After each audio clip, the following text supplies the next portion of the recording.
We're back with Mouths of Babes. The album is World Brand New. We have Ty Greenstein and Ingrid Elizabeth. And next song up we just heard is My Country. And wow. Um, I have a lot of feelings about that one, some of which I am in complete agreement, and some of which I'm not sure I share your faith, but Mm-hmm. That's um fair.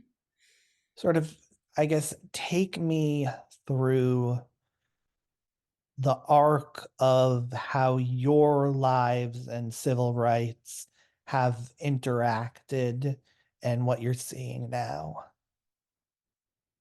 Can you rephrase that question? I want to make sure I understand what you're asking. I guess take me through your experience watching civil rights expand in ways that apply directly to you. And Hmm. then after that, tell me what you're observing right now. Yeah, I mean, just to step away from the song for a minute and answer your question, we got married in 2015, and that was like right after the Supreme Court decision to make marriage legal, marriage equality, marriage for everyone. And that was a huge deal for us. It brought our families together. Literally, like our families came in and we got married in Philadelphia.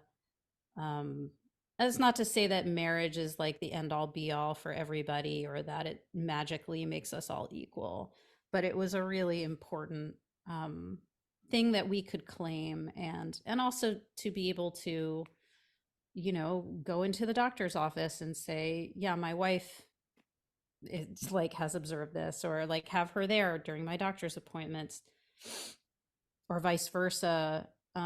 We live in California, which is a really liberal state, obviously, and I know that things aren't kind of equal depending on where you are. Your rights might look different, but when I was a kid growing up in suburban New Jersey, there wasn't a single out gay person um, at my school or in my town. No one, like literally not a single person. Um, so that's kind of what I grew up with. And um, in my view, we have come a long way. And the song is really about like, I guess it's kind of like I have all this anger about the progress that we haven't seen yet and the ways that I feel like the country has failed us. And so the song is an attempt to see the country as like really kind of like any of us, like we all have these ideals that we're aiming for, and we all encounter life, and life brings with it all kinds of challenges. And I see that for our country too, is that our country was founded on these ideals, obviously flawed in many ways, and has achieved some things, and also like has been through some. I don't think I can say it on the radio, but been through some stuff, Some stuff. right? And so anyway, my approach in writing the song was to speak to the country the way I would speak to a friend who was looking worse for the wear. So I don't know if that completely answers your question, but that's kind Well, of and where I was I coming can kind from. of tag on to that. I mean, Ty wrote this song in 2020.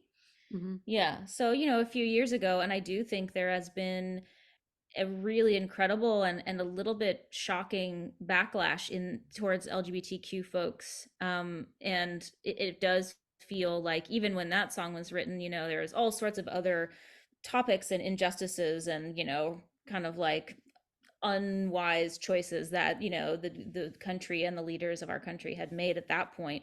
But it seems like even since then, it's for us queer folks, it has gotten scarier and shakier and feeling like we don't exactly know, like you said, having rights and then having them taken away. Same thing with overturning Roe in the Supreme Court. There's all these things of like you just can't give people rights and then take them back. And so it's kind of that the song has, I think, taken even more charge. It just basically, the list just keeps adding up for the song as to things to feel like you just need to kind of grab someone by the shoulders and shake them a little bit and then hug them afterwards. Yeah, I guess, you're giving America this pep talk and saying, be who you aspire to be. But to me, I almost view, that period from like 2008 to 2015 as an aberration in what the true history of America has Hmm. shown me, where, it almost feels like Reconstruction, where for a little while Sure. everything is showing progress.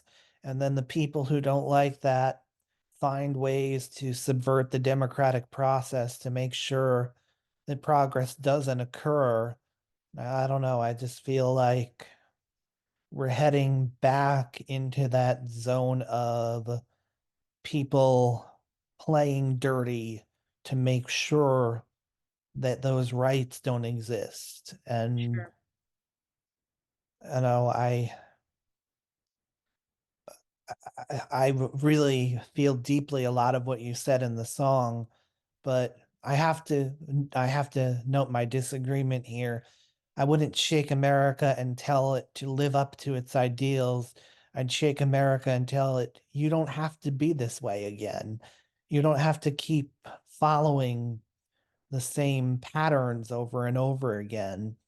No, we might actually be able to build something better, but I don't know if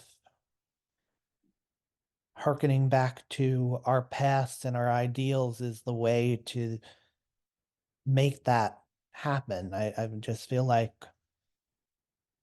we have to appeal to this new generation and say, no, don't you want to live in the world you were born into? Well, first of all, I think you should write that song. Maybe there's a part two. But secondly, I want to clarify something about the song. Um, it does mention ideals, but it also questions those ideals.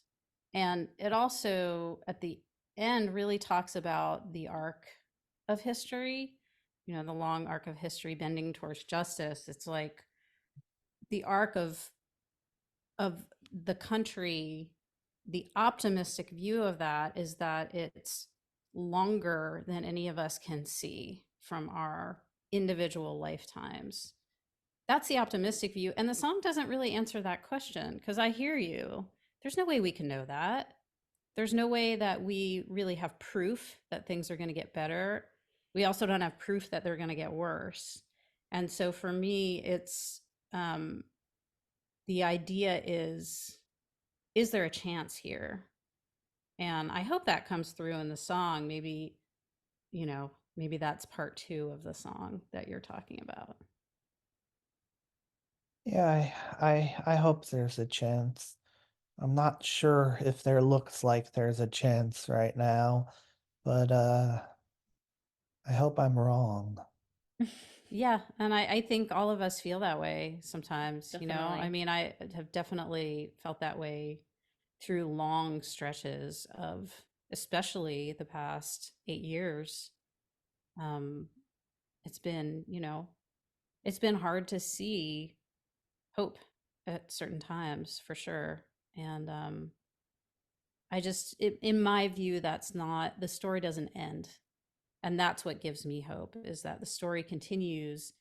Actually, the last song on our album, which I don't know if you're going to play it, it's a cover of a Holly Near song called "I Am Willing," and she speaks to this exact thing that we're discussing, which is to be hopeless would be so strange because it would dishonor everyone who came before us and did have hope and made the progress that we're now benefiting from. And so as artists, what we are committed to is not losing hope. because if we lose hope, then we're modeling that. And yeah, I think Holly says it really well in that song. Mm-hmm. Absolutely. Well, I don't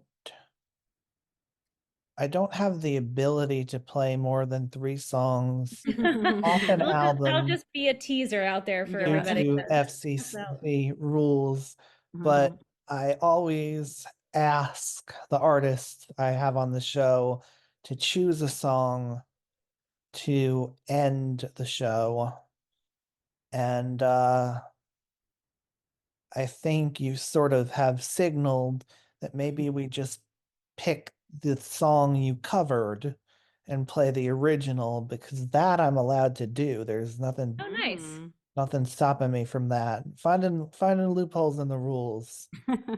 I wasn't aware of that Yeah, rule. me either. But Interesting. hey, I mean, yeah, we love Holly Near. She's a dear friend of ours, and we're so inspired by that song, and it stuck with us. It has so much wisdom in it, and we just wanted to share it as far and wide as we could. That in our own way, which you'll hear later. But hearing Holly's version is a fantastic starting point. Well, I hear you, and you know, I will try to find a little more hope. Um, I'm a very much a logic-driven person and a student of history, so it's not going to be easy for me to squeeze hope out of those patterns. But when you put it from the perspective that it's dishonoring the people who found hope in worse situations, you're making a good point that maybe logic isn't everything. I think it actually is logical to learn from the people who have been through the worst situations. I mean, if you read Viktor Frankl, that was like in the depths of the Holocaust. He wrote Man's Search for Meaning and talked about the absolute worst that can happen to people, and still came out of it with a belief in purpose, first of all, and how purpose drives meaning, and purpose gives people hope. And I think people derive hope from different sources, but I think, like, I hear you. History is a bear, and can really drive you towards thinking like the absolute worst of humanity. But I think it's important not to to also hear the voices of people who really have been through worse than we have, and learn from what they have to say. That's what I try to do, because, anything we go through, I mean, even looking at the state of the world right now, it's a mess, right? It's pretty bad for the people in Gaza. It's pretty bad for the people in Ukraine. And so you have to turn to those voices, I think. Yeah, it's really helpful for me. And Holly Near is one of those voices for sure as well. Thank you so much for a really stimulating conversation. Likewise, always happy to talk about these things. Mouths of Babes, the new album is world brand new. Uh, well, we'll listen to that song and we will be right back.